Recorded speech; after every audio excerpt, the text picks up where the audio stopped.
আচ্ছা, আপনারা কি কখনো স্পিরিট অর্ডার করেছেন? কি ভাবছেন স্পিরিট আবার অর্ডার করা যায় কিনা? আমি যদি বলি যায়। কার্যসিদ্ধির জন্য এমনই একটি স্পিরিট অর্ডার করেছিল অর্পিতা। কেন সেই স্পিরিট অর্ডার করলো আর এর ফলস্বরূপ কি হতে চলেছে তা জানার জন্য শুনতে হবে আমাদের আজকের নিবেদন, লেখিকা পারমিতা ঘোষের কলমে জিন শিন। পারমিতা ঘোষ জন্ম 1999 সালে উত্তর 24 পরগনার ভাটপাড়ায়। লেখিকার লেখালেখি শুরু ছোটবেলা থেকেই। বর্তমানে তিনি একজন সফটওয়্যার ইঞ্জিনিয়ার এবং একটি আইটি সেক্টরে কর্মরত। আজকের উদ্যোগে আমাদের পাশে থাকার জন্য লেখিকা পারমিতা ঘোষকে জানাই অনেক অনেক ধন্যবাদ। আজকের গল্পের সূত্রধার এবং গল্প পাঠে আমি সৌভিক। শুরু হচ্ছে লেখিকা পারমিতা ঘোষের কলমে জিন শিন।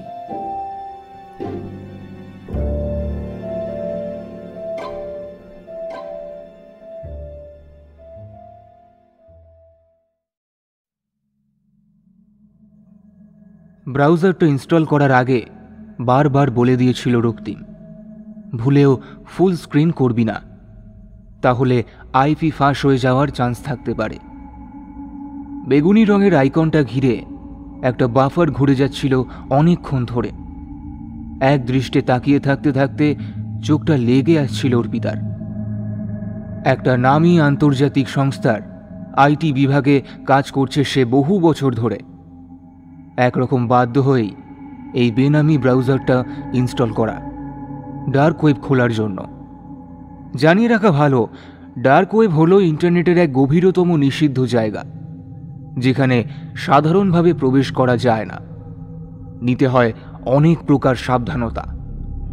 তার মধ্যে এই জাপানিজ বা চাইনিজ হিজিবিজি লেখা ব্রাউজারটাও একটা পার্ট। গুগল লেন্স খুলে বারবার অনুবাদ করতে হচ্ছিল স্ক্রিন জুড়ে ফুটে ওঠা নানা রকম লিঙ্ক। তার মধ্যে পাওয়া গেল কাঙ্ক্ষিত সেই সাইট। মাউস দিয়ে ক্লিক করার আগে হাতটা ঘেমে যাচ্ছিল অর্পিতার। সে যেটা চাইছে আদৌ কি সেটা সম্ভব? হাজারো অনুভূতি ভিড় করে আসছিল তার মাথায়, কিন্তু এছাড়া তার কাছে আর কোনো উপায় নেই। তার বিধবা মা আর তার জীবন অতিষ্ঠ করে তুলেছে পাড়ার গুন্ডাগুলো। তার এই এত বড় পৈতৃক বাড়ি, দালান, বাগান, এইসব ছেড়ে কোথায় যাবে দুজন মা মেয়ে মিলে? আর যদি যায়ও তাহলে তো তারা হেরে যাবে। বাবার কথা মনে পড়ছে খুব। বাবা থাকলে হয়তো এসব হতো না, কখনোই না। 7-5 ভাবতে ভাবতে স্ক্রিন ব্ল্যাঙ্ক আউট হয়ে গিয়ে স্ক্রিন সেভারে তার আর মা বাবার ছবিটা ঘুরতে লাগলো। ল্যাপটপ আবার আনলক করে বেশি না ভেবে অর্ডার দিয়ে দিল অর্পিতা। মিস্ট্রি বক্স লেখা দেখাচ্ছে গুগল লেন্স অনুবাদে, জাপানি ভাষায় শিনপি হাঁকো। ক্যাশ অন ডেলিভারিতে পে করতে হবে তাকে। কি জানি কি আছে এই মিস্ট্রি বক্সে। টেবিল থেকে জলের গ্লাসটা তুলে জল খেয়ে ল্যাপটপ বন্ধ করে ঘুমোতে চলে গেল অর্পিতা। কিন্তু আদৌ কি ঘুম আসবে?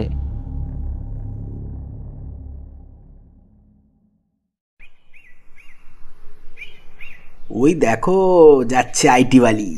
ও সুন্দরী, মাকে বলো এবার একটা পাত্র দেখতে। রোজ রাতে তোমার কথা ভেবে আবার হাত যে ব্যথা হয়ে যাচ্ছে গো।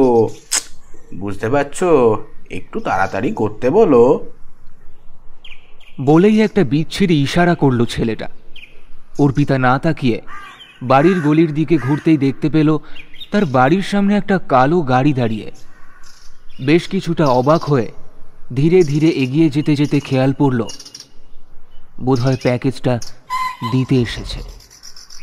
বাবা রে বাবা, ডেলিভারি বয়ের অডি, আর তার নিজের একটা আইটেম ছাড়া আর কিছুই নেই। মুচকি হাসি খেলে গেল অর্পিতার মুখে। তারপর বাড়ির সামনে এগিয়ে গিয়ে গাড়ির কাছে চোখ রাখতেই ভেতর থেকে একজন দরজা খুলে বাইরে বেরিয়ে এলো। উচ্চতায় 6 ফুট লম্বা, স্বাস্থ্য বেশ ভারীর দিকে, হাতে একটা বাক্স। কিন্তু মুখটা মুখোশে ঢাকা। কি অদ্ভুত মুখোশ! সামনের দাঁতের আদলে বসানো প্রায় 20খানা ধারালো ধাতব পেরেক। অর্পিতা ভয় পায় না, কিন্তু তার শরীরেও কিসের যেন শিহরণ খেলে যাচ্ছিল।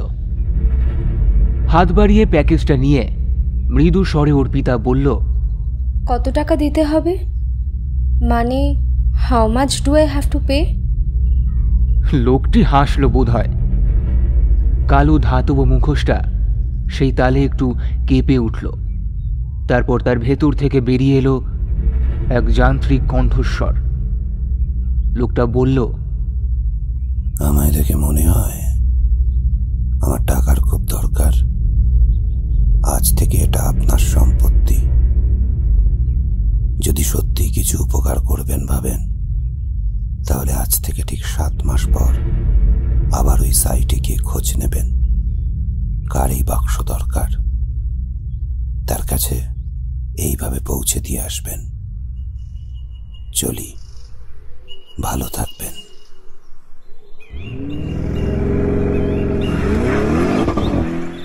লোকটি গাড়িতে উঠে বিকেলের ধুলো উড়িয়ে কোথায় যেন উধাও হয়ে গেল।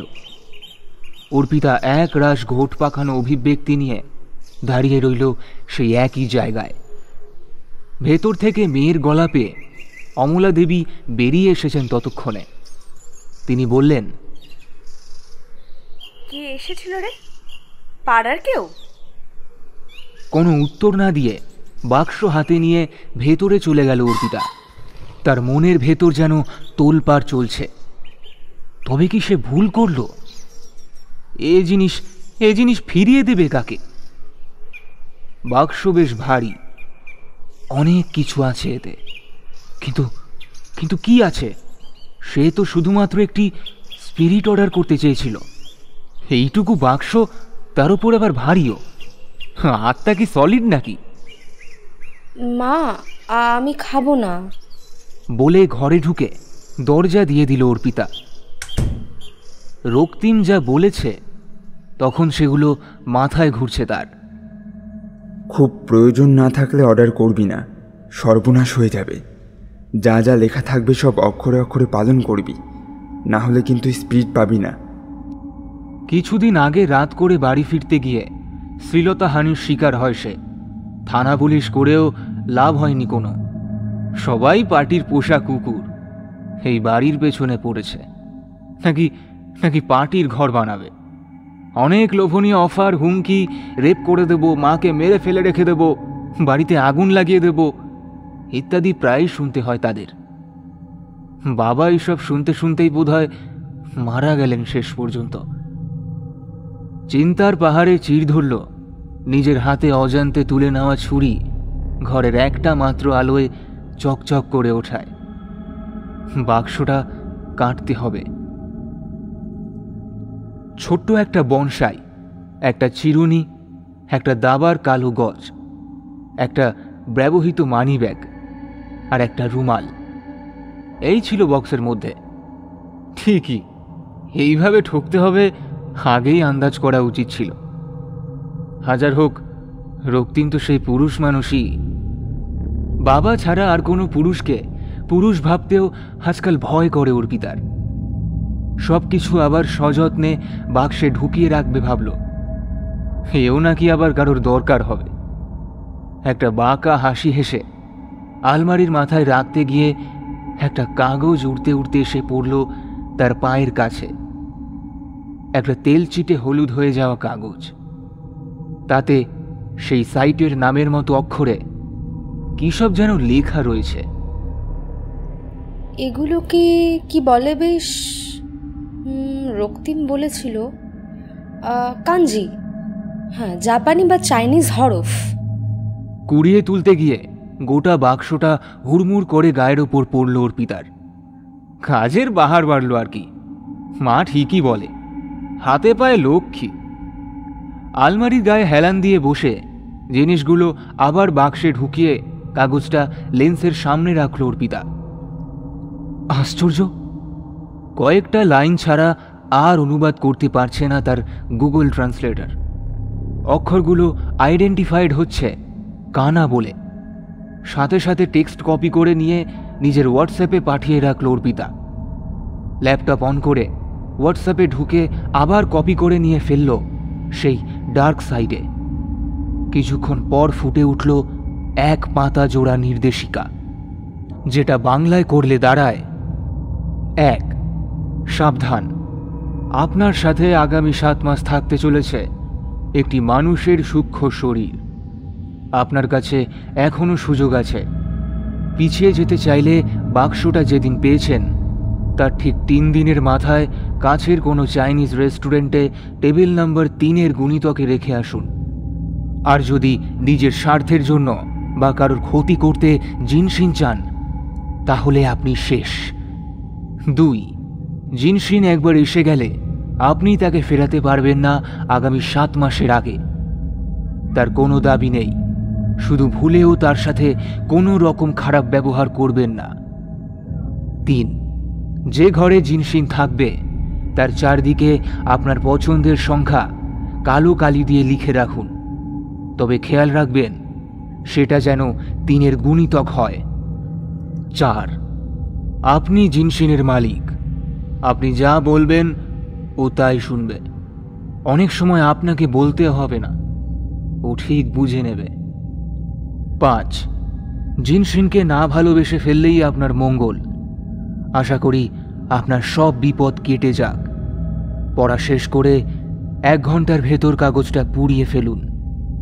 24 ঘন্টার মধ্যে জিন এসে হাজির হবে আপনার দরজায়।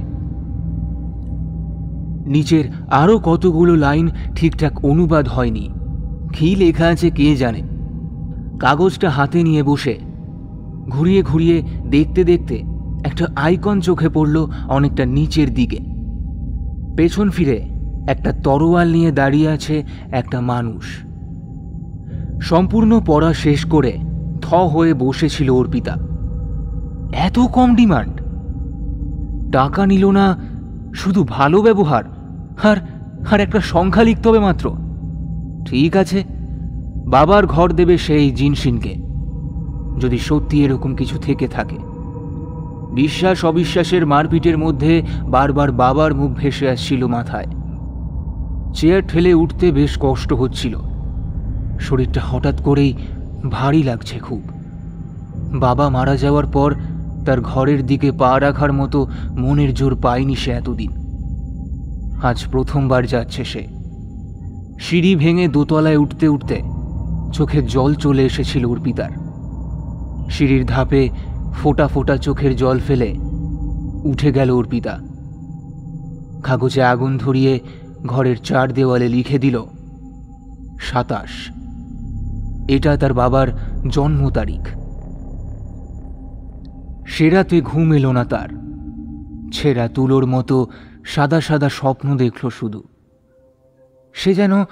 সে যেন কার হাত ধরে কোথায় একটা বেড়াতে গেছে। চারদিকে ঘণ্টা বাজছে, কোনো দেবতার পুজো হচ্ছে যেন।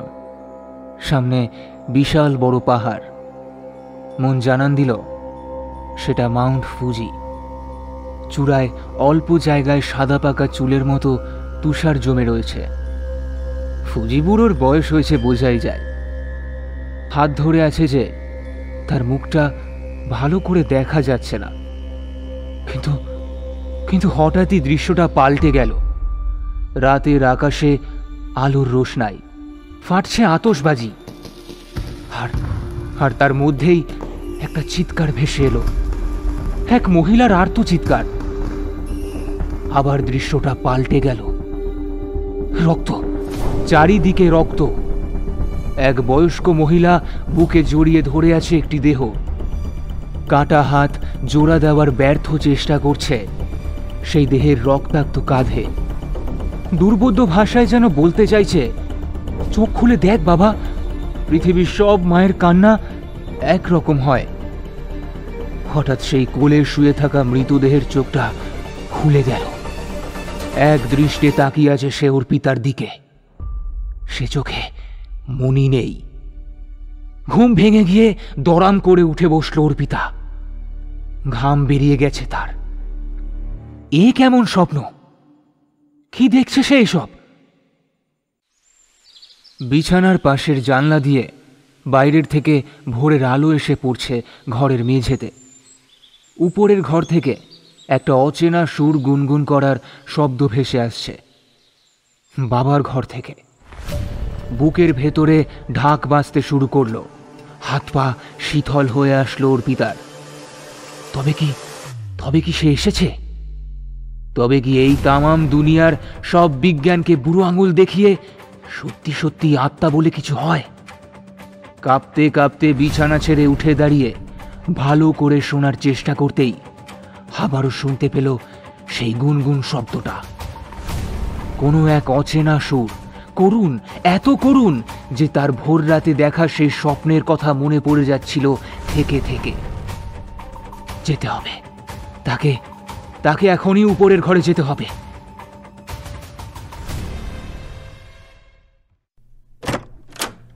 একটা মিষ্টি গন্ধ।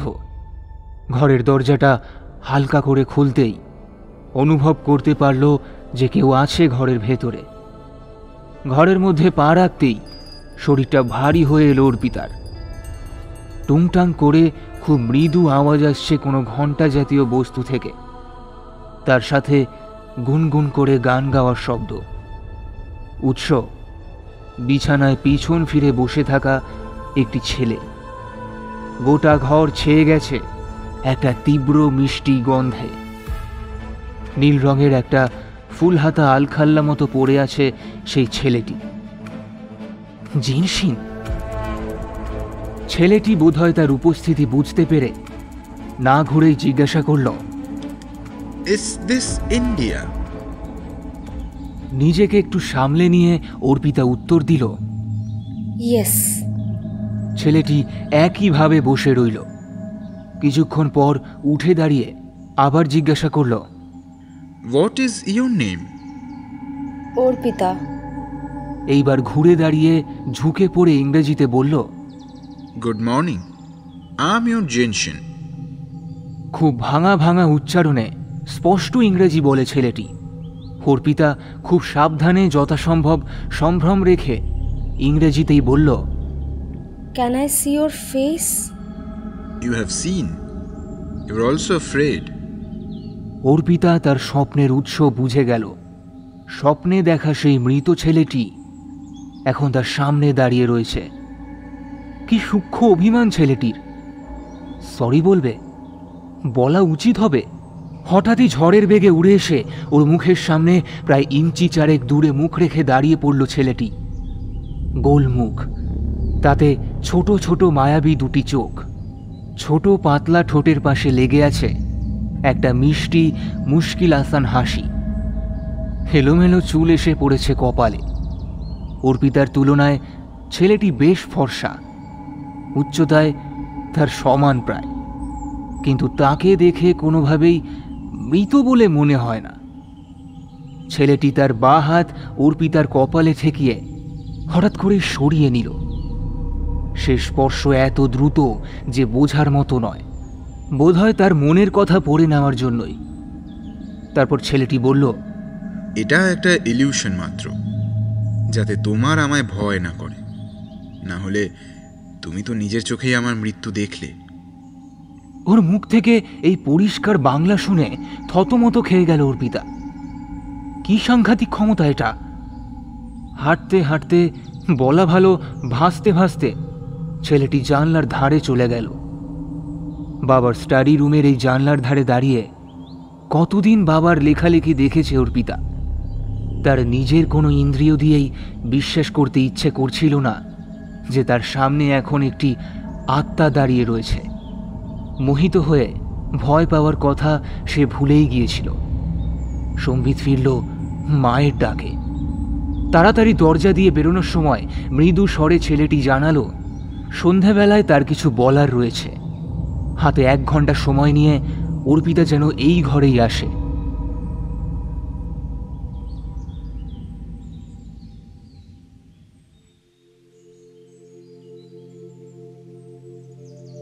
কাঠুরেদের একটা দল কাঠ কেটে লাইন দিয়ে হেঁটে যাচ্ছে একটা অদ্ভুত সুর গুনগুন করতে করতে। রাস্তার দুপাশে সারি দিয়ে গাছে গোলাপি ফুল ফুটে আছে। ফুলগুলো চেরি ব্লজম। ইশিকারির এই জায়গাটুকুই কাঠুরেদের মনোরঞ্জনের জায়গা।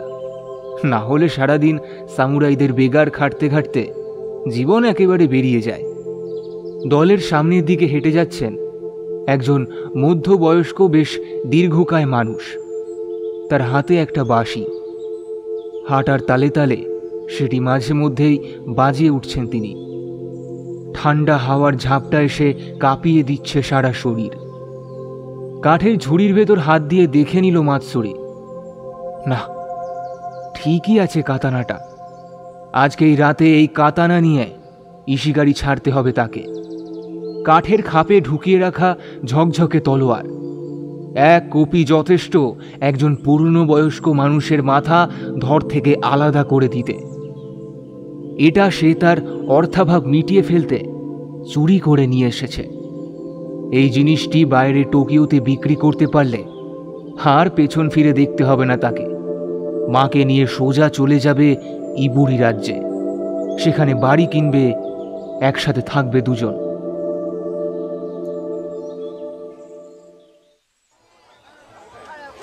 লোকালয়ে ঢুকেই একটা জটলা চোখে পড়ল তার। মিজানুরি গেন এখানকার নাম করা সামুরাই। তার ছেলের কাতানা চুরি গেছে আজ ভোরে। এলাকার সব বাড়ি বাড়ি তল্লাশি করতে এসেছেন মিজানুরি। ক্রূর দৃষ্টি বুলিয়ে নিচ্ছেন সব বাড়ির সামনে দাঁড়িয়ে থাকা সব মানুষের চোখে। সামুরাইরা চোখ পড়তে জানে। নিজের আলখাল্লার গোপন জায়গা থেকে একটি তলোয়ার বের করে আকাশে মেলে ধরলেন গেন। এই কাতানা হলো এদের সম্মানের প্রতীক। নিচিরিন ব্লেডে শান দিয়ে কারিগররা বানান দীর্ঘ সময় ধরে এবং ধৈর্য নিয়ে। এই এলাকার লোকের কাছে গেন সামা মানে লর্ড গেন ত্রাসের আরেক নাম। সূর্যের আলোয় উজ্জ্বল সেই অস্ত্র দেখিয়ে হুঙ্কার দিলেন তিনি। আমি জানি এই গ্রামের কেউ আমার ছেলের প্রথম কাতানাটা চুরি করেছে।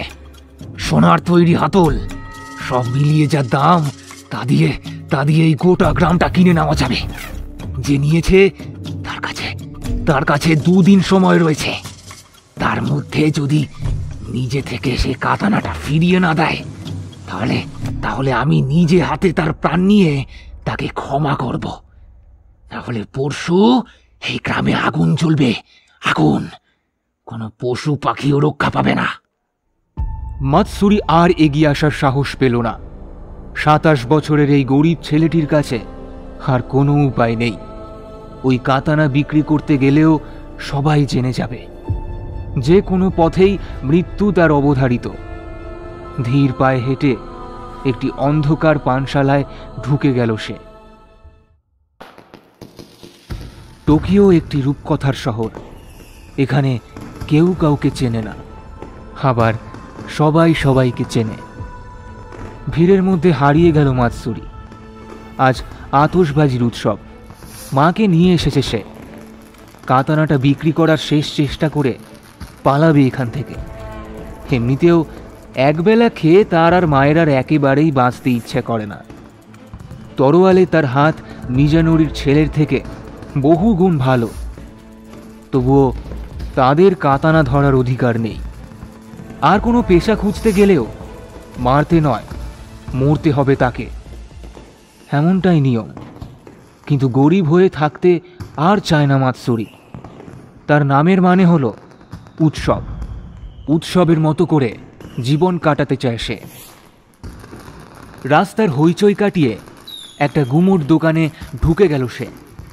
জামার আড় থেকে সেই অস্ত্র বের করে হাতে দিল দোকানদারের।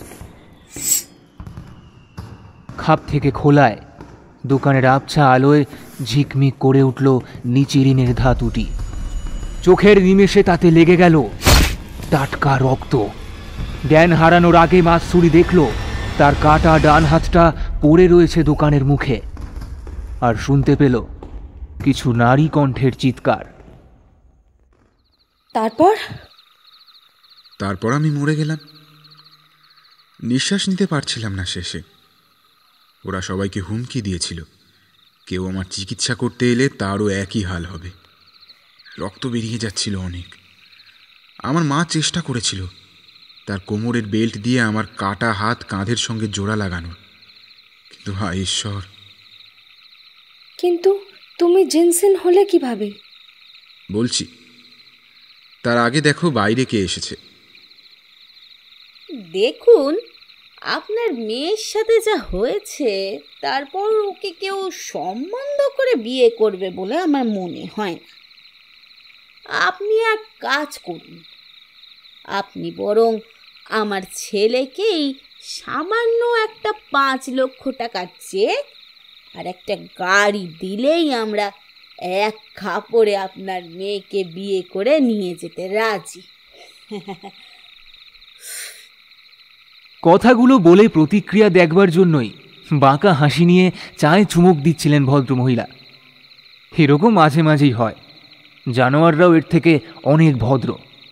অর্পিতা রাগে অন্ধ হয়ে যাওয়ার আগে অনুভব করল ওর কাঁধে একটা আলতো স্পর্শ। জিনসিন এসে দাঁড়িয়েছে। অমলা কোমরে শাড়ির আঁচল গুজে কিছু একটা বলবার আগেই ভদ্রমহিলা যেন হাওয়ায় মিলিয়ে গেলেন। একেবারে উধাও। চেয়ারটা সম্পূর্ণ ফাঁকা পড়ে রয়েছে। কাপটা পড়ে গিয়ে ঝনঝন করে ভেঙে গেল। অমলা আর অর্পিতা দুজনেই অবাক হয়ে তাকিয়ে থাকলো বেশ কিছুক্ষণ। তারপর অর্পিতা ছুটে চলে গেল দোতলায়, তার বাবার ঘরে। অমলা তখনও নাম ধরে ডাকছেন মেয়েকে। বাবার ঘরে ঢুকে দেখল মাটিতে হাঁটু ভাঁজ করে বসে আছে মৎসুরি। অর্পিতা কিছু বলার আগেই সে বলল, বাড়ি পাঠিয়ে দিয়েছি। যতবারও আসবে, যেই বিয়ের কথা বলবে বা এমন কিছু বলবে যাতে তোমরা কষ্ট পাও, ও নিজের অজান্তেই নিজের বাড়ির দরজায় পৌঁছে যাবে। কোনো ক্ষতি হবে না, শুধু বাড়ি চলে যাবে। বহুদিন পর, বোধহয় বহু মাস পর প্রাণ খুলে হাসতে পারল অর্পিতা। শাস্তি যে এমনও হতে পারে এটা তার ধারণার বাইরেই ছিল। বেশ মজার শাস্তি। অর্পিতা হাসতে হাসতে বসে পড়েছিল মাটিতে। তার হাসির দিকে একভাবে তাকিয়েছিল মাতসুরি। হাসি থামলে থেমে থেমে সে বলল, তুমি হাসলে খুব সুন্দর দেখায়। হাসো না কেন? তোমার তো প্রাণ আছে। প্রাণ থাকলে সব থাকে। আমাকে দেখো, ঘুরে বেড়াই গোটা পৃথিবী জুড়ে, অথচ নিজের বলতে কিচ্ছু নেই, একটা প্রাণও নেই। ভুল বলছো তুমি। তোমার প্রাণ আছে, শরীর নেই। আমার দুটোই আছে।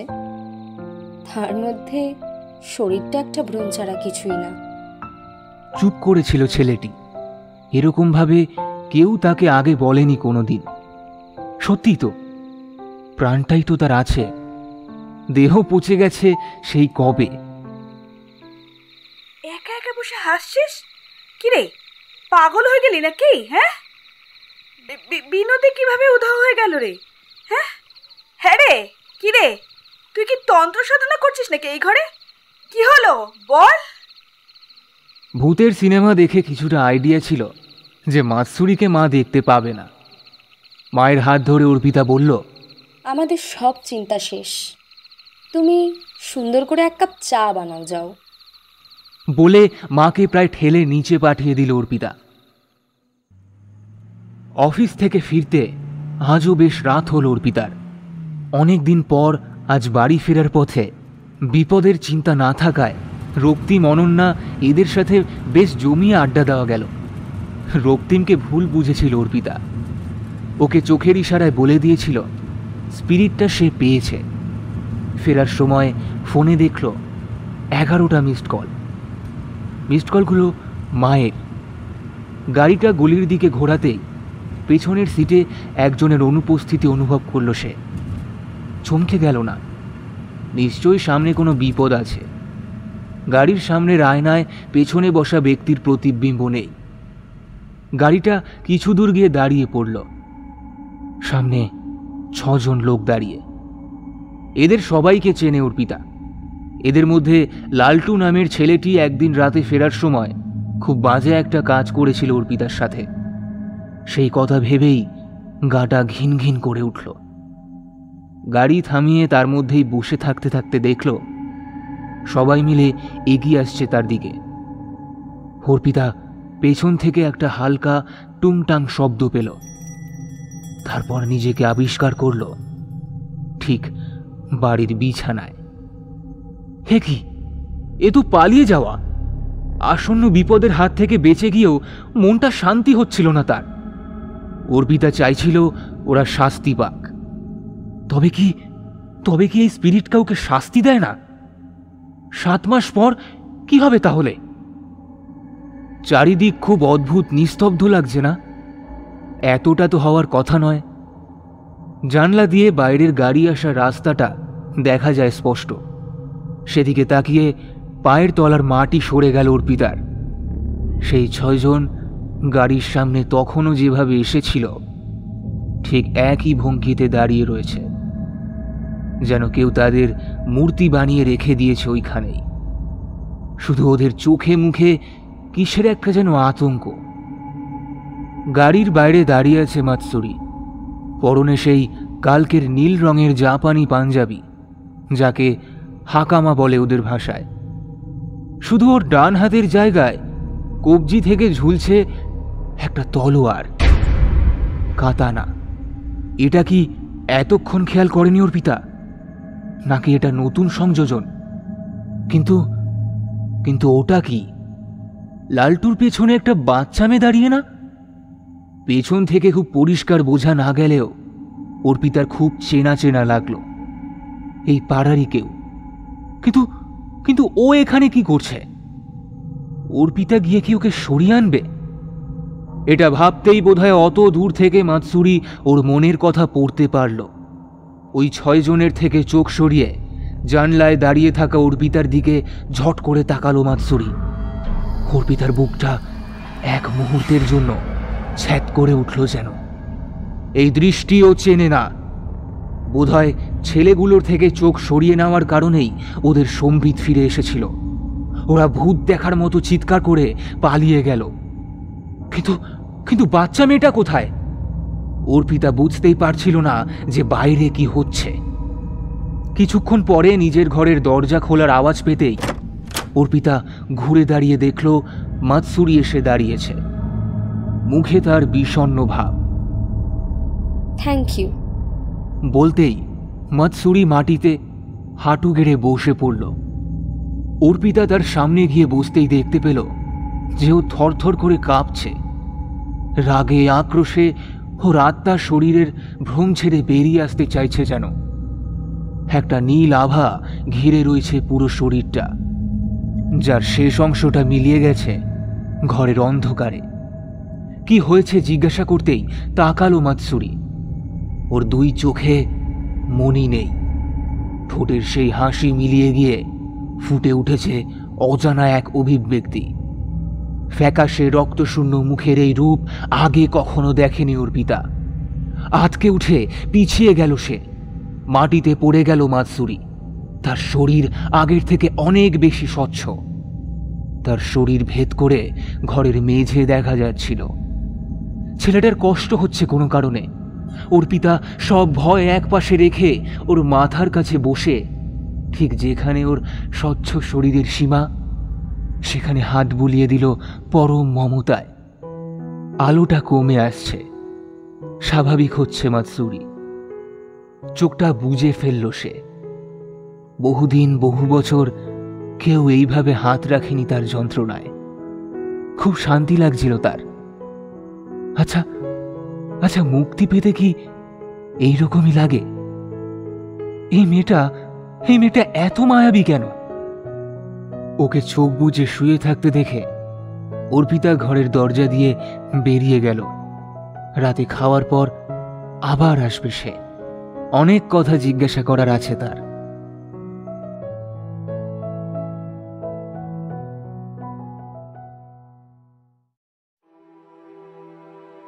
আমি যেদিন বুঝেছিলাম কবে আমার শেষ দিন, তার আগের দিনই আমার আত্মা বিক্রি করে দিই এক শামান, মানে তান্ত্রিকের কাছে। তার বদলে আমার মা আমার মৃত্যুর পর তার বাকি জীবন সুন্দরভাবে কাটিয়েছে। তার টাকা বা খাওয়ার অভাব হয়নি। হ্যাঁ, আমায় হারানোর দুঃখ ছিল ঠিকই, আমাদের ওখানে একটা সংস্থা ছিল যাদের কাজ ছিল যুদ্ধের সময় সামুরাইদের স্পিরিট ভাড়া দেওয়া। স্পিরিটের মৃত্যু নেই, আমরা মনের কথা পড়তে পারি, শত্রুর চাল বুঝতে আমাদের জুড়ি মেলা ভার। আমাদের ইংরেজি শেখানো হলো, অস্ত্র চালানো শেখানো হলো। জাপানে আত্মহত্যা বাড়তে থাকলো জিনশিন হওয়ার লোভে। সবাই পরিবারের জন্য টাকা চায়, কিন্তু এত আত্মা কিনবে কে? ধীরে ধীরে যুগ পাল্টে গেল, যুদ্ধ শেষ হয়ে গেল, কিন্তু আমাদের আর মুক্তি হলো না। আমাদের মানে? তোমার মতো আরো লোক এখনো আছে? হ্যাঁ, ছোট থেকে বড় সবাই। শুধু সবার বয়স 3-এর গুণিতকে, 3 থেকে 99 অবধি। তুমি 27 লিখেছিলে, আমি 27 বছর বয়সে মারা গেছি, তাই এসেছি। যে যা লিখবে আর কি। অনেকের বাড়িতে থাকার আলাদা ঘর না থাকলে ওই বনসাইতেই থাকতে হয়, তাই ওটাও এসেছে সাথে। আর বাকি জিনিসগুলো? ওগুলো সব আমার আগের মালিকদের স্মৃতির অংশ। তোমার সাথে চুক্তি শেষ হলে তোমাকেও কিছু একটা রাখতে হবে বাক্সে। জিনশিন মানে হলো হিউম্যান হার্ট। এক কথায় আমি একটি স্পন্দন ছাড়া আর কিছুই না। আমাদের মুক্তি দুভাবে সম্ভব। এক, যদি নিজের বয়সের সমান সংখ্যক লোকের উপকার করি, আর 2, যদি কোনো জীবিত মানুষকে ভালোবেসে ফেলি। আমি সবেমাত্র 5 জনের উপকার করেছি তোমায় নিয়ে। অর্পিতা অবাক হয়ে শুনছিল এসব। তার আর বাস্তব অবাস্তব কোনোটাই মাথায় ঢোকে না আজকাল। যা হচ্ছে তা কল্পনা মনে হয় ওর। এই নিষ্পাপ মুখের ছেলেটার এত দুঃখ, কি অপরাধ ছিল ওর? বেশ কিছুক্ষণ দুজনেই চুপ করে থাকার পর মাতসুরি বলে উঠল, আমি একটা মস্ত বড় ভুল করে ফেলেছি। জানি না কি হতে চলেছে। কি ভুল? এখনই বলা যাবে না। তুমি সত্যিই আমার জন্য দুঃখ পাচ্ছ? তুমি আমায় কতটা নিষ্পাপ ভাবো আমি জানি না, তবে আমি কিন্তু খুব একটা নিরীহ নই। পাচ্ছি তো। তোমার দোষ ছিল, তুমি চুরি করেছিলে, কিন্তু তার এত বড় শাস্তি হতে পারে না। চুরি করা অপরাধ ঠিকই, কিন্তু তা খুনের সমান অপরাধ নয়। যদি বলি আমি খুনও করেছি আজকেই। অর্পিতার কানে কথাগুলো বেজে উঠল আরো বার কয়েকবার। খুন? কাকে খুন? কাকে খুন করেছো? কার জন্য করেছো? আমার জন্য? কিন্তু আমি তো সেফ ছিলাম। আচ্ছা, তুমি কোথায় ছিলে যখন আমি খেতে গেলাম? ঘরে তুমি থাকলে আমি ঠিকই টের পাই। তুমি ঘরে ছিলে না। প্রশ্নটা বোধ হয় ভালো লাগলো না মাতসুরির। চুপ করে বসে রইল মাথা নিচু করে। তুই কার সাথে দিন রাত কথা বলিস বলতো? কোনো দিকে না তাকিয়ে অমলা এই ঘরে ঢুকে পড়ে চিৎকার করে উঠে অজ্ঞান হয়ে গেলেন। কোনো রকমে মাকে পড়ে যাওয়ার হাত থেকে বাঁচিয়ে ছোট সিঙ্গেল খাটে শুয়ে দেওয়ার পর অর্পিতা ভীত চোখে তাকালো মাতসুরির দিকে। মা ওকে দেখলো কি করে? তার মানে কি ওকে সবাই দেখতে পায়? মাকে মায়ের বিছানায় রেখে সাবধানে ঘর থেকে বেরিয়ে গেল অর্পিতা। মাতসুরি অন্যমনস্ক থাকলে নিজেকে দেখিয়ে ফেলে। মা হঠাৎ ঢুকে পড়েছিল বলে তাই খেয়াল ছিল না ওর। ঘর থেকে বেরিয়ে সিঁড়ির পাশ দিয়ে বারান্দা ক্রস করে গিয়ে অর্পিতার ঘর। বাইরের পরিবেশটা আজ একটু বেশিই চুপচাপ। সিঁড়ির উপরে জটলা পাকিয়ে রয়েছে এক গাদা অন্ধকার। নিজের ঘরে যাওয়ার পথে সেই অন্ধকারের দিকে তাকিয়ে বুকের ভেতরটা কেমন যেন মোচড় দিয়ে উঠল তার। আলো জ্বালিয়ে দিতেই সব আবার ঠিকঠাক। পুরনো ভাঙা সাইকেলটা রাখা রয়েছে আগের মতোই জামা কাপড়ের আড়ালে। বাইরে বিদ্যুৎ চমকাচ্ছে, আর ঠিক তখনই কারেন্টটা চলে গেল। অন্ধকারের মধ্যে বোকার মতো দাঁড়িয়ে রইল অর্পিতা। কিছুক্ষণ সব চুপ। তারপর সাইকেলটা পড়ে গেল কাত হয়ে। ধাতব ঝংকারে ভেঙে চুরমার হয়ে গেল সমস্ত নিস্তব্ধতা। অর্পিতা অনুভব করল ওর দু পা আর একটুও এগোচ্ছে না, গলা দিয়ে আওয়াজ বেরোচ্ছে না আর। সে ছাড়াও কেউ আছে এখানে, আর সে ভালো কেউ নয়। নাকে একটা পচা গন্ধ আসছিল সন্ধ্যা থেকেই, সেটা তীব্র থেকে আরো বেশি তীব্রতর হয়ে উঠেছে এখন। অর্পিতা দু হাত দিয়ে নাক চেপে ধরল। কতক্ষণ এইভাবে কেটেছে জানে না। হঠাৎই টুংটাং করে আওয়াজ হলো পেছন থেকে। একটা হালকা নীলাভ উজ্জ্বল কিছু পাশ ঘেঁষে ভেসে উঠল সিঁড়ি বেয়ে। তরোয়ালের এক কোপে যেন দুভাগ হয়ে গেল ওই নোংরা অন্ধকার। গন্ধটা ধীরে ধীরে কমে এলো। মৎসুরি কোনো কথা না বলে সোজা চলে গেল নিজের ঘরে। বড্ড রাশ ভারী। অর্পিতা স্বপ্ন না সত্যি সেই ফারাক করতে পারল এতক্ষণে। ধীর পায়ে নিজের ঘরে গিয়ে বিছানায় গা এলিয়ে দিতেই ঘুম নেমে এলো তার চোখে। এখন থেকে এরকম অনেক কিছুই হবে। নিস্তরঙ্গ জীবনে এটা একটা নতুন অধ্যায়। বিভৎস সেই দৃশ্য দেখে বমি চলে এলো অর্পিতার। লালটু তার বাড়ির বাইরের পাঁচিলে গাঁথা। হ্যাঁ, গাঁথা। কেউ ওকে মেরে ওর বডি পাঁচিলে লাগানো ধারালো ধাতব চোর আটকানোর শুলে গেঁথে দিয়ে গেছে। অর্পিতা ভয়ে ঠকঠক করে কাঁপছে। লালটুর মুখটা হা করা, আর তাতে নিচের চোয়াল নেই। নিপুণ দক্ষতার সাথে কেটে ফেলা হয়েছে ধারালো কিছু দিয়ে। রক্তে ভেসে যাচ্ছে তার বাড়ির বাইরের পাঁচিল। লালটুর চোখ দুটো খোলা, যেন কোনো কিছু দেখে আতঙ্কে স্থির হয়ে যাওয়া সেই দৃষ্টি। না না না, এতটাও তো অর্পিতা চায়নি। ও মুক্তি চেয়েছিল, তাই বলে এইভাবে? পার্টির লোক পুলিশের ভিড় বাঁচিয়ে ফিরে আসার সময় খুব কান্না পাচ্ছিল অর্পিতার। ওর জন্য কোনো মানুষ মারা যাবে, এটাও মেনে নেওয়া সম্ভব নয় একেবারে। এ কি বিপদ ডেকে এনেছে সে। আজই একটা ব্যবস্থা করতে হবে, সেটা যেভাবেই হোক। কিন্তু এত গোলমালের মধ্যেও লালটুর 5 সাঁকরেতকে দেখতে না পেয়ে খুব অবাক লাগলো অর্পিতার। দৌড়ে বাড়ি ঢুকে বাবার ঘরে ঢুকতেই মৎসুরি বলে উঠল, তোমার জন্য মারিনি। তবে কার জন্য? ওই বাচ্চা মেয়েটা। ও কাল সকালে ওকে মেরে নতুন মাংসের দোকানের পেছনের ভ্যাটে ফেলে এসেছে। মাত্র 13 বছরের বাচ্চা মেয়ে, তাকে ধর্ষণ করতে ওকে 2 বার ভাবতে হয়নি। পিশাচটা বেঁচে থাকলে আরো কত ক্ষতি করতো তার ঠিক নেই। আমার মাথা ঠিক ছিল না, আমি ভুল করে ফেলেছি। অর্পিতার সবকিছু যেন ঘেটে যাচ্ছিল। কোন বাচ্চা মেয়ে? মনের কথা বুঝতে পেরে মৎসুরি ধীর কণ্ঠে বলে উঠল, বসো, অনেক কথা আছে, সময় আছে তো। অর্পিতা যন্ত্রের মতো এসে বসল। এরপর মৎসুরি বলা শুরু করল, আমরা সব আত্মা দেখতে পাই, বিশেষ করে সদ্য মৃত বা যারা অন্যায়ভাবে মারা যায় তাদের। কাল যখন তোমায় ঘরে পাঠালাম, দেখি ওই মেয়েটা কাঁদছে দাঁড়িয়ে। ওকে জিজ্ঞাসা করতেই সব বলল। আমি নিজেকে আর ধরে রাখতে পারিনি। ঘুমনোর ভান করে তোমার অনুপস্থিতিতে এই কাজ করেছি, আমায় ক্ষমা করে দাও। অর্পিতা বাকরুদ্ধ। এত কিছু একসাথে হজম করার শক্তি আর ওর মধ্যে নেই। শুধু এটুকুই বলল, ওকে আমিও দেখেছি, তবে আমিও আত্মা দেখতে পাই।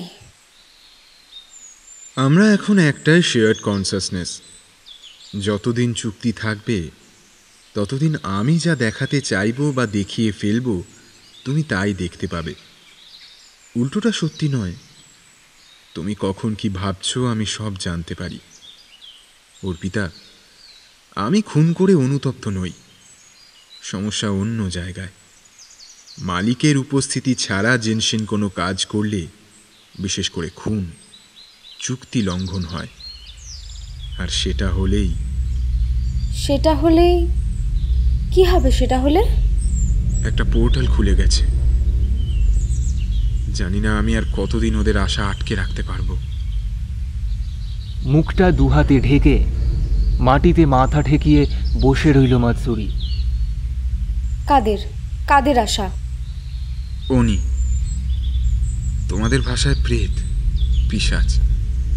সবসময় যে এরা ক্ষমতাবান হয় তা নয়, কিন্তু যত দিন যায় এদের তত সংখ্যা বাড়তে থাকে। প্রথম তুমি বুঝতে পারবে না কে মানুষ আর কে উনি, কিন্তু ধীরে ধীরে ওরা তোমাকে ঘিরে ধরবে, কারণ আমি তোমার জিনশিন। কাল সিঁড়ির কাছে ওরকমই একটা পালিয়ে আসা আত্মা দাঁড়িয়েছিল, আরও আসবে। আমি এটা কি করলাম? অর্পিতা কি যেন একটা ভাবল, তারপর বলল, কোনো উপায় আছে বাঁচার? যদি না থাকে একসাথে লড়াই করব। চমকে তাকালো মাতসুরি। মনের মধ্যে ভেসে উঠল কারোর একটা মুখ। কার মুখ মনে পড়ে না ঠিক করে আর আজকাল। সেও বলেছিল একসাথে লড়াই করার কথা। কে বলেছিল? কোনো প্রাচীন রূপকথার রাজকন্যা, নাকি ইশিকারীর সাধারণ এক কাঠুরের মেয়ে? তার সাথে কি মিল এই বাঙালি মেয়েটির? অর্পিতা একভাবে তাকিয়েছিল।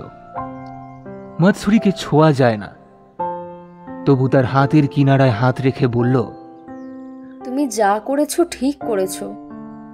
আমি আছি, দেখা যাক কি হয়। 1 মাস কেটে গেছে।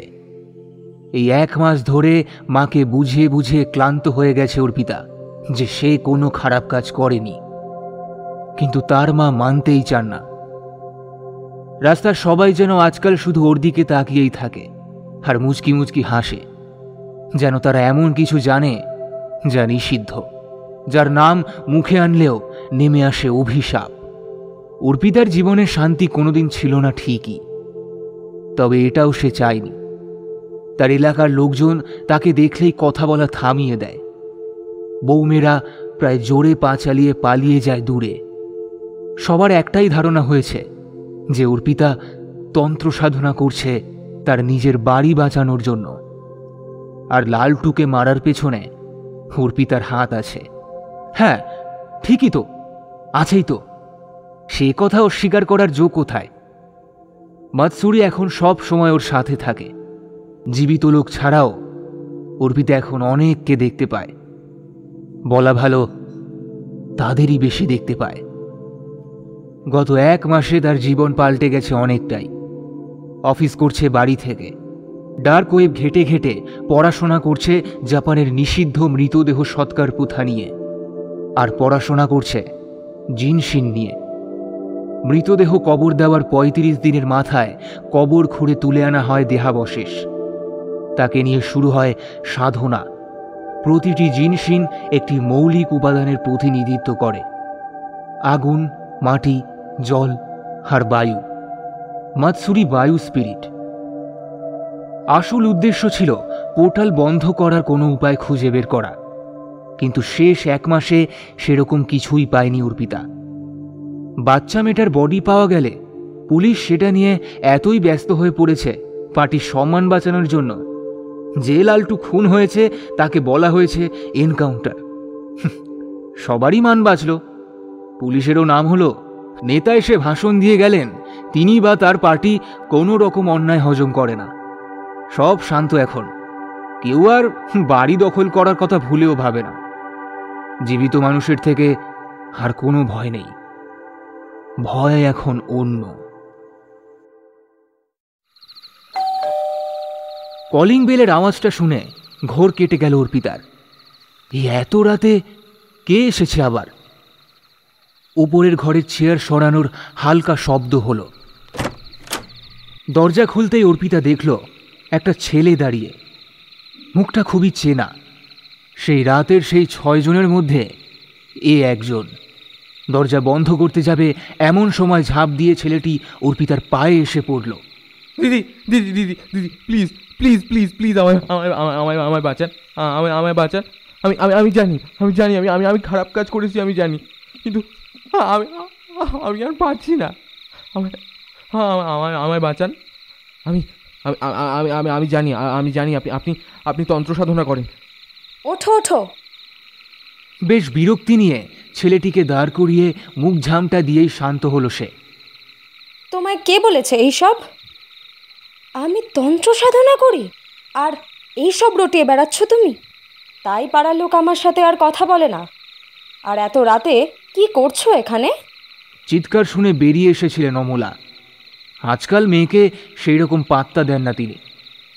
কোনো অজানা কারণেই তার এই মেয়ের প্রতি সমস্ত অনুভূতি ফিকে হয়ে আসছে যেন। মাঝে মাঝে অপরাধ বোধ হয় না তা নয়, হাজার হোক নিজের সন্তান, কিন্তু কেন জানি না তার থেকে দূরে থাকলেই ভালো থাকেন তিনি। তাই দেখে আবার উপরে চলে গেলেন তিনি। ভগবানের সাধ্য নেই এই মেয়ের ক্ষতি করে, হে তো এক সামান্য ছেলে। আসলে মেয়েরা যতদিন দুর্বল আর অন্যের সাহায্যের দাবিদার হয়ে থাকে ততদিন তাদের কদর থাকে। মেয়েদের বোধহয় দুর্বল হওয়াটাই সবচেয়ে বড় জিতে যাওয়া। মাতসুরি ছাড়া অর্পিতার এখন নিজের বলতে কেউ নেই। তার যেহেতু কাউকে আর প্রয়োজন হয় না, তাই তাকেও কারোর দরকার পড়ে না খুব একটা।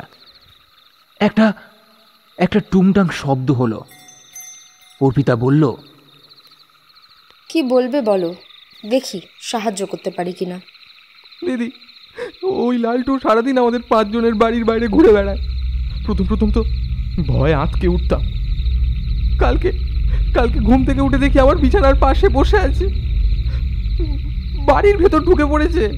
আমরা আমরা আমরা আমরা এবার পাগল হয়ে যাব দিদি। অর্পিতা জানে যে এমনটা হওয়া সম্ভব, তাই ঠান্ডা গলায় যথাসম্ভব আশ্বাস দিয়ে সে বলল তাকে বাড়ি চলে যেতে।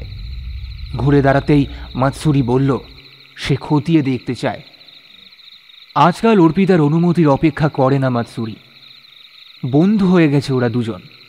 অর্পিতা ঘুমিয়ে পড়লে ওর মাথার কাছেই পাহারা দিয়ে দাঁড়িয়ে থাকে মাতসুরি, আর অবাক চোখে তাকিয়ে থাকে এই আপাত নরম অথচ কি কঠিন সাহসী মেয়েটির দিকে।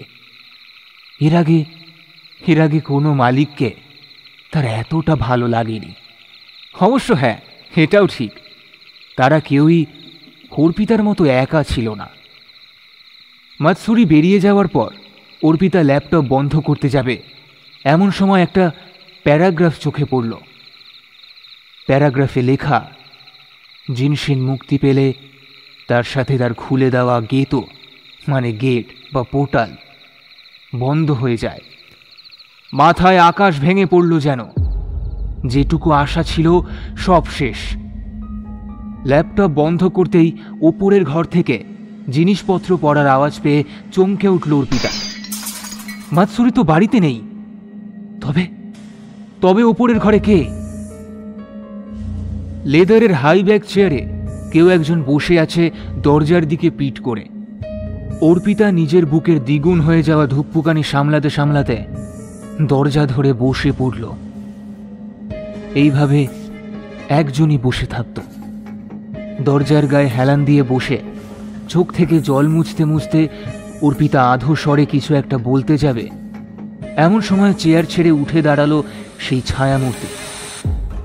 বাবা বলেই হাউমাউ করে কেঁদে ফেলল অর্পিতা।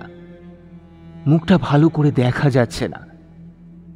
উনি এগিয়ে এলেন, মেয়ের কাছে এসে বসতেই বাইরে থেকে ভেসে আসা এক টুকরো আলোয় মুখটা বোঝা গেল। অর্পিতা চোখের জলে কিছুই দেখতে পাচ্ছিল না। অস্পষ্ট উচ্চারণে জিজ্ঞাসা করল, একদিন কেন আসেনি বাবা? আমি তো কোথাও যাইনি মা। আমরা এত কষ্টে আছি, তোমার চোখে পড়ে না? কেমন বাবা তুমি? নিষ্ফল অভিমানে ঠোঁট ফুলিয়ে কাঁদতে থাকে অর্পিতা। মেয়ের মাথায় হাত রেখে উনি বললেন, মারে, আমাদের যে কাছে আসতে নেই, দেখা দিতে নেই।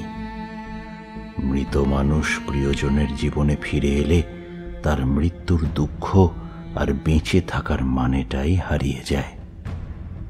যে চলে যেতে পারে না তার থাকার দাম কি?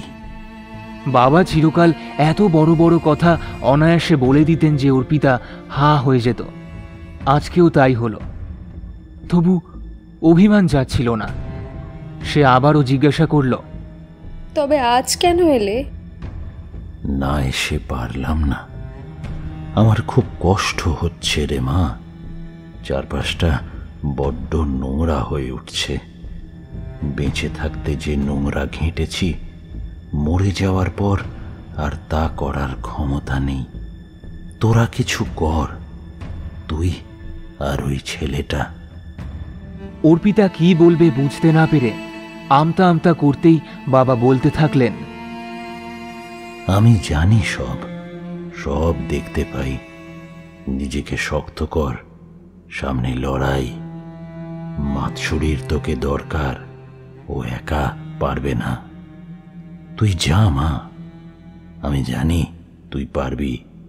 আমার মেয়ে তো। চোখের জল মুছে উঠে দাঁড়ালো অর্পিতা। তার সাথে বাবাও। অন্ধকারে আবার মুখটা বোঝা যাচ্ছে না ঠিক করে। অর্পিতা জিজ্ঞাসা করল,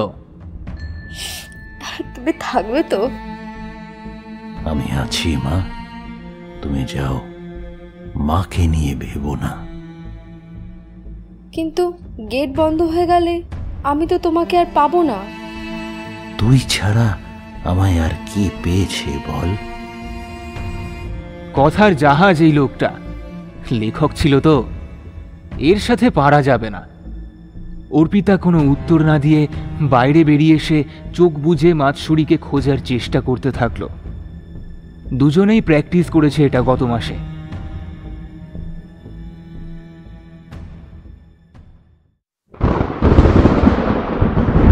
মেঘ ডাকছে, আকাশের রং লাল। বিদ্যুতের ঝলকানিতে ফুঁসে উঠেছে নিচিরিনের ব্লেড। কালো ছায়ার দল ধীরে ধীরে এগিয়ে আসছে মাতসুরির দিকে। তাদের লক্ষ্য অরাজকতা। জীবিত মানুষ যেমন চায় শান্তি, স্টেবিলিটি, এরা ঠিক চায় তার উল্টোটা। ভয় দেখিয়ে, প্রাণ নিয়ে, দুর্গন্ধ আতঙ্ক ছড়িয়ে জীবিত পৃথিবীর জীবনযাত্রা অতিষ্ঠ করে তুলতেই এদের আশা। এদের মধ্যে শক্তিশালী যারা, তারা প্রচুর ক্ষতি করার ক্ষমতা রাখে। অর্পিতা বাড়ি থেকে বেরোতেই অনুভব করল কেউ যেন ওর পেছন পেছন আসছে। পেছনে ঘুরে কাউকে দেখতে না পেয়ে আবার আগের মতো চলা শুরু করলো সে। পাড়ার শেষে একটা মুদি দোকানের সামনে কিছু লোকের জটলা। বন্ধ দোকানের পাল্লা দিয়ে উকি মেরে তারা কিছু একটা দেখার চেষ্টা করছে। অর্পিতা গায়ের চাদর দিয়ে ভালো করে মুখ ঢেকে সেখানে গিয়ে দাঁড়ালো। আশ্চর্যের বিষয়, জটলায় সবাই চুপ, কেউ কোনো কথা বলছে না। অর্পিতা একটু কাছাকাছি যেতেই ওরা সবাই এদিকে ফিরে তাকালো। মেঘ ডেকে উঠল। কাছে কোথাও যেন একটা বাজ পড়েছে। আর সেই আলোয় দেখা গেল এদের কারোর ঠোঁটের নিচ থেকে বাকি মুখটুকু নেই। অর্পিতা ভয় পাবে তার আগেই হঠাৎ বজ্রপাতের মতো গতিতে নীল রঙের একটা সরল রেখা সেই ভিড় ভেদ করে চলে গেল। আর কয়েকজন ছাড়া সবাই লুটিয়ে পড়ল মাটিতে। পেছন ঘুরে দাঁড়িয়ে আছে মাতসুরি। ঠিক 1 মাস আগের সেই রাতের মতো তার সারা গা জুড়ে নীল আভা।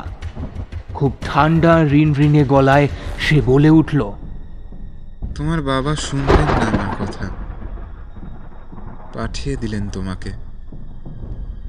বাবা বললেন তোমার আমাকে দরকার। কথাটা কোনোভাবে শেষ করার পরেই পেছন থেকে একটা হাত এসে অর্পিতার ঘাড়ে বসার আগেই নিচিরিনের এক কোপে সে খসে পড়ল। মাতসুরির চোখ সাদা। সে বোধহয় জোর করেই অর্পিতাকে ভয় দেখাবে বলে তার দিকে তাকিয়ে রইল একভাবে। অর্পিতা অবিচল। ওরা হাজারে হাজারে আসবে তোমার আশেপাশের সব কিছু ধ্বংস করতে, কিন্তু তোমাকে ওরা মারবে না, কারণ তোমাকে মারলে আর 6 মাস আমি এইভাবে তোমাদের বাঁচিয়ে যাব। কিন্তু তারপর কি হবে? তুমি আমায় বলনি কেন যে মালিক মরে গেলে চুক্তি শেষ হয়ে যায়, আর চুক্তি শেষ মানেই তো গেট বন্ধ, তাই তো? পেছন দিকে না তাকিয়েই অভ্যস্ত হাতে আরেকজনকে শেষ করলো মাতসুরি। তারপর চুপ করে মাথা নিচু করে রইল সে। বৃষ্টি শুরু হলো ঝিরঝির করে। মাতসুরি অপরাধীর মতো ধীরে ধীরে এগিয়ে যেতে যেতে বলল, এখনো আসল লোক আসা বাকি, সে আসুক। তুমি এসেই যখন গেছো তখন এই দোকানের নিচে গিয়ে দাঁড়াও। এখানে তোমার কোনো কাজ নেই। এরা সবাই কোনো না কোনো সময় কোনো না কোনো জিনসিনের হাতে মারা গেছে। এরকম একজন আছে যার মৃত্যুর পর তার শরীর নিয়ে ভুল সাধনা হয়, আর সে পরিণত হয় নিদারুণ এক অভিশাপে। তুমি জোড়োগোমোর কথা পড়েছ? সে ছিল জিনসিনের হাতে হত্যা হওয়া প্রথম জীবিত মানুষ। ও এদের চালনা করে, এসব ওর কাজ। ও এলে আমায় হাল ছেড়ে দিতে হবে। কথাগুলো একভাবে বলে থামলো মাতসুরি। হঠাৎই ঘুরে গিয়ে কাতানার এক প্রান্ত ঢুকিয়ে দিল একটা পিশাচের বুকে। সেটা আবার টেনে বের করতেই অন্ধকারে মিলিয়ে গেল সেই পিশাচের দেহ। তাই এদের মুখ এইভাবে কেটে দেওয়া হয়েছে যাতে এদের খুলি নিয়ে কেউ সাধনা না করতে পারে। জিনসিনের হাতে যে মারা যায় তার প্রতিশোধ আরো ভয়ঙ্কর হয়ে ওঠে। তুমি মানুষ, তুমি কি করবে এসবের মধ্যে থেকে? আমি আগুনে পুড়িয়ে মারবো এদের। তুমি সামনে থাকলে তুমিও পুড়ে যাবে। শেষ কথাগুলো বলার ধরন দেখে বুকটা কেঁপে উঠল অর্পিতার। যখনই মনে হয় ওই ছেলেটাকে বুঝতে শুরু করেছে, তখনই এই রকম রূপ দেখিয়ে সব বোঝার উপর জল ঢেলে দেয় সে। এবার শুরু হলো অবাক হওয়ার পালা। একটা অদ্ভুত সুর করে মাতসুরি তার হাতের কাতানা মাথার উপর ঘুরিয়ে মাটিতে গেঁথে দিতেই রাস্তায় চির ধরে গেল। আগুনের ঝলকানিতে দেখা গেল অসংখ্য অবয়ব, যাদের সামনে সবার আগে দাঁড়িয়ে রয়েছে লালটু। তার উপরের ঠোঁটের নিচ থেকে কিচ্ছু নেই। ভয়ঙ্কর সেই মুখ দেখে অর্পিতা আঁতকে উঠল, তবু যেন চোখ ফেরানো যায় না। ওরা কাছে এগিয়ে আসছে, হ্যাঁ, অর্পিতার দিকেই। ওদের চলার ধরন সাধারণ জীবিত মানুষের মতোই, কিন্তু তাতে কোনো আওয়াজ নেই। বৃষ্টির ফোঁটায় যেন আগুন লাগিয়ে দিচ্ছে মাতসুরি। এক একটা ফোঁটা তার তরোয়ালের ওপর পড়তেই ছ্যাত করে আওয়াজ হচ্ছে বাষ্পের, আর ভেসে আসছে ঘন্টার সেই টুংটাং আওয়াজ, ওর মুখ থেকে আসা সেই করুণ সুর। মাতসুরি মাথার উপর আগুনের বলয় তৈরি করে যুদ্ধ করে যাচ্ছে সেই অন্ধকারের দৈত্যদের সাথে।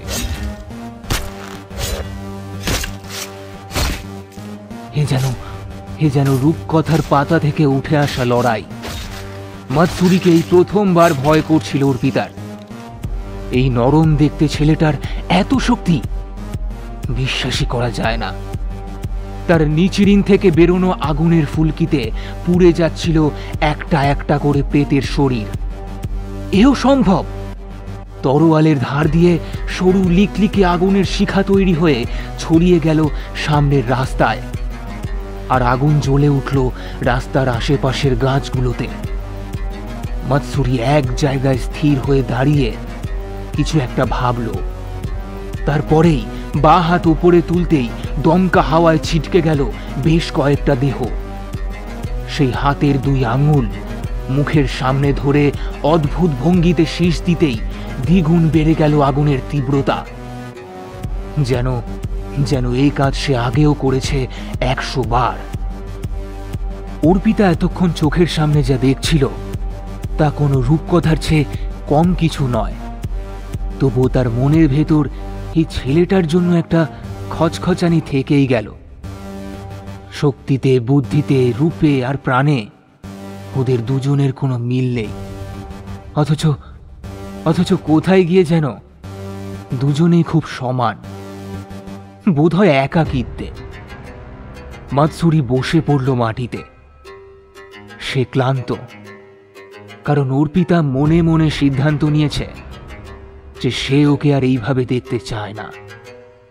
আর মালিকের সিদ্ধান্তকে অগ্রাহ্য করলে আবার কিছু একটা হতে পারে। অর্পিতা ধীর পায়ে হেঁটে কাছে এসে বসে পড়ল ওর সামনে। পেছনে তখনও দাউ দাউ করে আগুন জ্বলছে। সেই আগুনের সীমারেখা পেরিয়ে এদিকে কেউ আপাতত হাসতে পারবে না ঠিকই, কিন্তু পরে। তুমি চিন্তা করো না, আমি ঠিক আছি।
একটা নীল আভা ঘিরে ধরল অর্পিতাকে।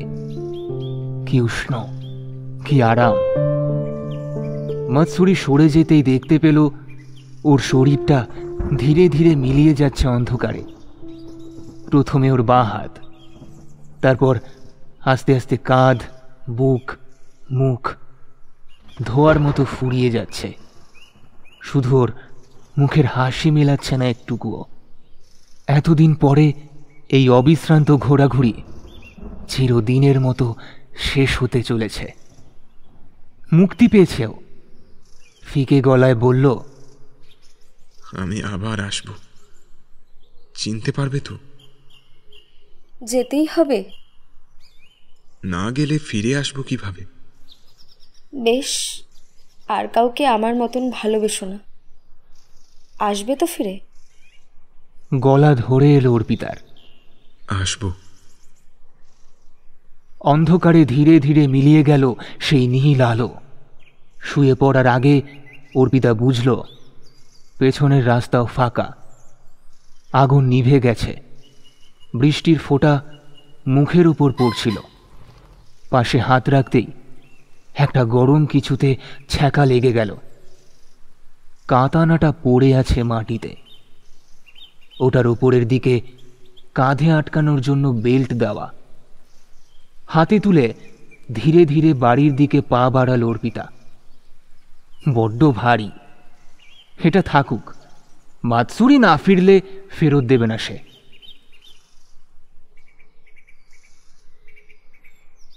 এই জায়গাটা তো হিরোশিমা ব্লাস্টের পর আর খোলা হয়নি। দেখুন না, চারিদিকে কত পাথর ছড়িয়ে ছিটিয়ে পুড়ে রয়েছে। আপনারা আপনারা নিশ্চিত যে এখানেই রয়েছে? বলে উঠল বৃদ্ধ গাইড হাসেগাওয়া। আরও কী সব যেন বলল, সেগুলো আর কানে যাচ্ছিল না অর্পিতার। ইশিগারি নদীর পাশে একটা পুরনো সমাধিস্থল। চেরি গাছে ঘেরা। তার মধ্যে একটা কবরের সামনে এসে দাঁড়ালো অর্পিতা। হাতে একটা কাপড়ে মোড়া লম্বাটে কিছু। কাপড় সরিয়ে নিতেই সূর্যের আলোয় ঝিকমিক করে উঠল নিচিরিন। সেটাকে কবরের উপর রেখে আরও একটা সুবাকি ফুল কুড়িয়ে নিল সে। জাপানে ঘুরতে এসেছে সেই ঘটনার প্রায় বছর 5 পর। তার 3 বছরের ছেলে উৎসব আর বর রক্তিমকে সাথে নিয়ে। অনেক খোঁজাখুঁজির পর মৎসুরির প্রেমিকা ইয়াজাওয়ার বংশধরের কাছ থেকে এই খবরের খোঁজ পাওয়া গেছে। উৎসব দৌড়ে দৌড়ে এসে ঝাঁপিয়ে পড়ল মায়ের গায়ে। আধো গলায় আঙুল তুলে দেখিয়ে বলল, ফুচি। সামনের বরফ মাখা পাহাড়ের দিকে তাকিয়ে থাকতে থাকতে ছেলের ডান কাঁধের জন্মদাগে অভ্যাসবশত হাত বোলাতে লাগল অর্পিতা।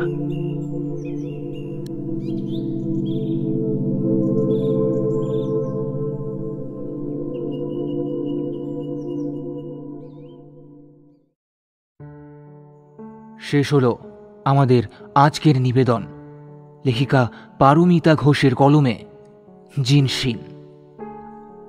আজকের গল্পের গল্প পাঠে ছিলাম আমি সৌভিক। গল্পে অমলা দেবী অর্থাৎ অর্পিতার মায়ের চরিত্রে ছিলেন সৌনভ ক্রিয়েশন থেকে নবনীতা। গল্পে মাতসুরি অর্থাৎ জিনশিনের চরিত্রে ছিলেন ক্রিয়েটিভ মাস্কেটিয়ার্স চ্যানেল থেকে সৌমদীপ। গল্পে অর্পিতার চরিত্রে ছিলেন সমৃদ্ধা। অর্পিতার বাবার চরিত্রে ছিলেন ইন্দ্রেক্স ক্রিয়েশন থেকে ইন্দ্রনীল। গল্পে অজ্ঞাত পরিচয় ব্যক্তির চরিত্রে ছিলেন আড্ডাবাজ অডিও স্টোরিজ থেকে প্রদীপ্ত। গল্পে রক্তিমের চরিত্রে ছিলেন story of tomorrow Bangla channel থেকে দীপ। গল্পে অজ্ঞাত পরিচয় মহিলা এবং বাচ্চা ছেলের কণ্ঠে ফ্রিকি ফ্রাইডে স্টোরিজ থেকে তৃষা। লালটুর চরিত্রে ছিলেন অব্যক্ত অডিও স্টোরিজ থেকে রমাকান্ত। লালটুর বন্ধুর চরিত্রে ছিলেন ফ্রিকি ফ্রাইডে স্টোরিজ থেকে সায়ন্তন। গল্পে লর্ড গেন এবং জাপানিজ ট্যুরিস্ট গাইডের চরিত্রে আমি সৌভিক। গল্পটি কেমন লাগলো কমেন্ট বক্সে জানাতে ভুলবেন না যেন। আজকের গল্পটি ভালো লেগে থাকলে গল্পটি অবশ্যই আপনার বন্ধু এবং পরিবারের সঙ্গে শেয়ার করে দিন। আরও এরকম নিত্য নতুন গল্প শুনতে এখনই সাবস্ক্রাইব করুন আমাদের ইউটিউব চ্যানেলে। পাঠাতে পারেন আপনার লেখা গল্প আমাদের মেল আইডিতে। মেল আইডি ডেসক্রিপশন বক্সে পেয়ে যাবেন। তবে আজ চলি, ফিরে আসবো আরও একটি নতুন এবং রোমাঞ্চকর গল্প নিয়ে।